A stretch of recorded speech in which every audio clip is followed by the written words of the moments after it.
Hi అండి, welcome to my channel జేసీఎంఎన్ cooking vlogs. ఈరోజు మంచి మిల్క్ షేక్ వీడియోతో మీ ముందుకు వచ్చేసాను.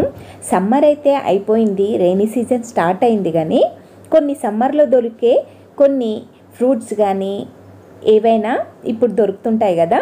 నాకైతే ఐస్ యాపిల్ దొరికిందనమాట. లాస్ట్ టైము సమ్మర్లో ఎన్నోసార్లు చేసుకొని తాగేసాం, కానీ లాస్ట్ టైం ఐస్ యాపిల్ దొరికిందనేసి మీకు కూడా షేర్ చేయాలని ఐస్ యాపిల్తో మిల్క్ షేక్ చేస్తున్నాను. చాలా సూపర్గా ఉంటుంది. మిస్ అవ్వకుండా ఎండ్ వరకు చూడండి. మంచి మంచి వీడియోస్ కోసం నా ఛానల్ని కూడా నచ్చితే సబ్స్క్రైబ్ చేసుకొని ఒక లైక్ చేయడం మర్చిపోకండి. ఎంకరేజ్ చేయండి, సపోర్ట్ చేయండి. మీ ఫ్రెండ్స్కి, రిలేటివ్స్కి కూడా షేర్ చేయండి. లాస్ట్లో బెల్ సింబల్ నొక్కడం మర్చిపోకండి. అందులో ఆల్ ఆప్షన్ కూడా ఎన్నుకోండి. ఏదైనా నేను ఫస్ట్ వీడియో పెట్టినప్పుడు మీ దగ్గరికి వచ్చేస్తుంది అనమాట. ఎంకరేజ్ చేయండి, సపోర్ట్ చేయండి. Thank you for watching. Milk shake లేదంటే కీర్ ఏదైనా అనుకోవచ్చు. దీనికోసం చిక్కటి పాలను స్లో ఫ్లేమ్ మీద మగ్గిస్తూ ఉండాలి. అప్పుడు మాత్రమే చాలా టేస్టీగా ఉంటుంది. పెద్ద మంటలో మగ్గించొద్దు. సమ్మర్లోనే కాదండి, ఎప్పుడైనా ఈ డ్రింక్ తాగొచ్చు. ఎనర్జీతో పాటు మంచి బలాన్ని కూడా ఇస్తుందన్నమాట. మంచి క్యాలరీస్ అనేవి దీంట్లో ఉంటాయి. ఐస్ యాపిల్ ఇష్టం లేని వాళ్ళు ఎవ్వరు ఉండరు కదండి. వీటినైతే ఫస్ట్ నేను లేత ముంజల్ని తీసుకున్నాను అనమాట. వాటిని తొక్క తీసేసి క్లీన్ చేసి చిన్న చిన్న పీసెస్గా కట్ చేసి పక్కన పెట్టేసుకోవాలి.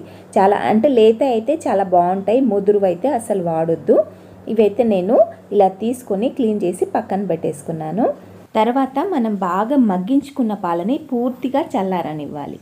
చల్లారిన తర్వాత వాటిలో మనం కట్ చేసుకున్నటువంటి తాటి ముంజల పీసెస్ ఉంటాయి కదా, అవి వేసుకోవాలి. క్వాంటిటీ మనం ఎంతైనా చేసుకోవచ్చు. నేనైతే 1 కప్ ఆఫ్ తాటి ముంజలు కట్ చేసి పెట్టేసుకున్నాను. ఈ బాగా చల్లార్చినటువంటి పాలల్లో ఇవి వేసి కలుపుకోవాలి.